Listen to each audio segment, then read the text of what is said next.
So what is there left to say? But I always have something to say. So I didn't want to pass up this opportunity. And these are just a few closing remarks that I would want to share. As Dr. Payne mentioned, we do have a lot of wonderful, exceptional faculty that are part of IFAS, and particularly our extension program, that are located here on campus, as well as our research education centers and out in our counties. Many of them are here today, and I'd encourage you to look for them and to talk with them and learn more about what they do and understand about this impact that they have upon businesses, families, farms, and things such as that.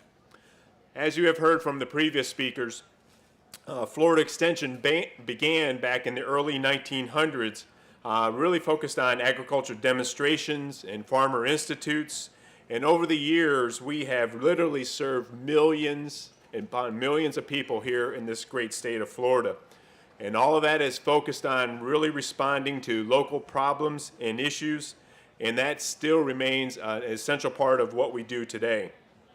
Over these last 100 years, we have changed tremendously and adapted to the changing needs of our communities and the clientele we serve, and that is something that we will and must continue to do for the next 100 years. As our state has changed, extension has changed, and we must change.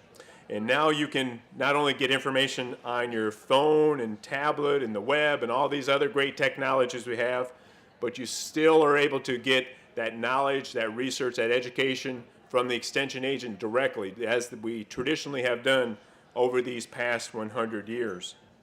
Over the years, we've added programming about eating well and nutrition.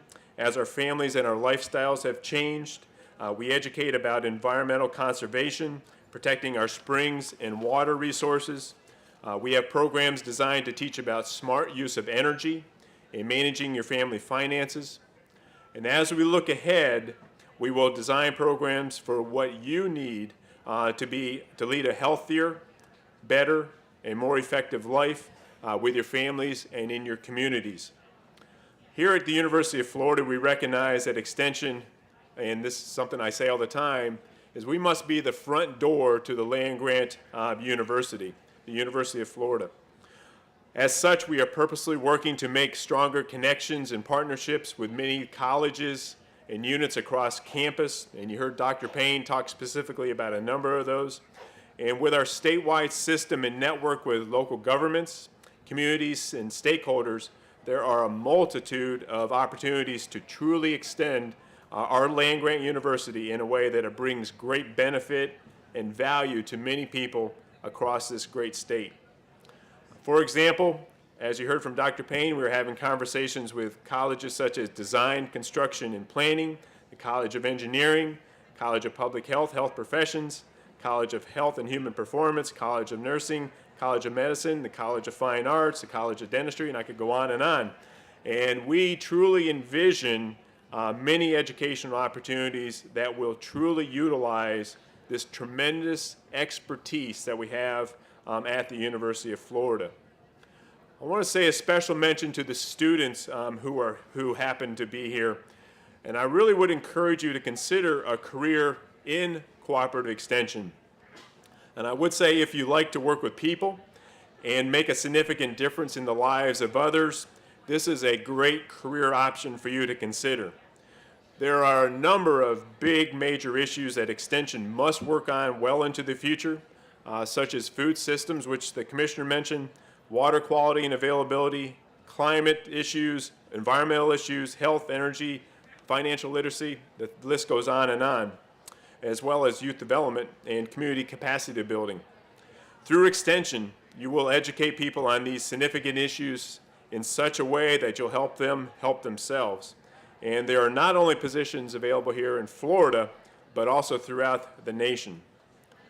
I would say in closing that the future of extension is very bright, particularly as we purposely work to take on these major emerging issues facing society today.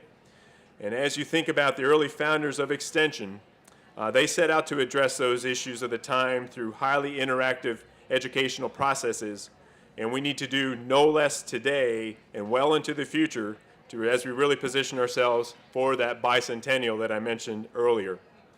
So in closing, again, I want to thank everybody for being here. I want to thank our three speakers that we had today. Thanks for those spot-on comments, I would say.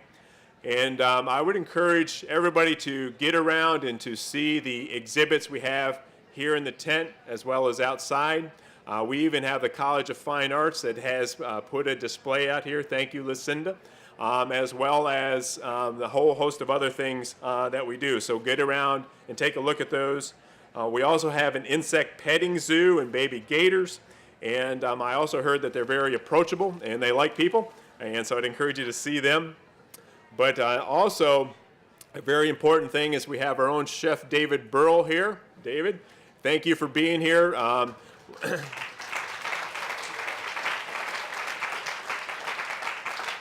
So Chef Burrell has prepared a lot of fresh from Florida food.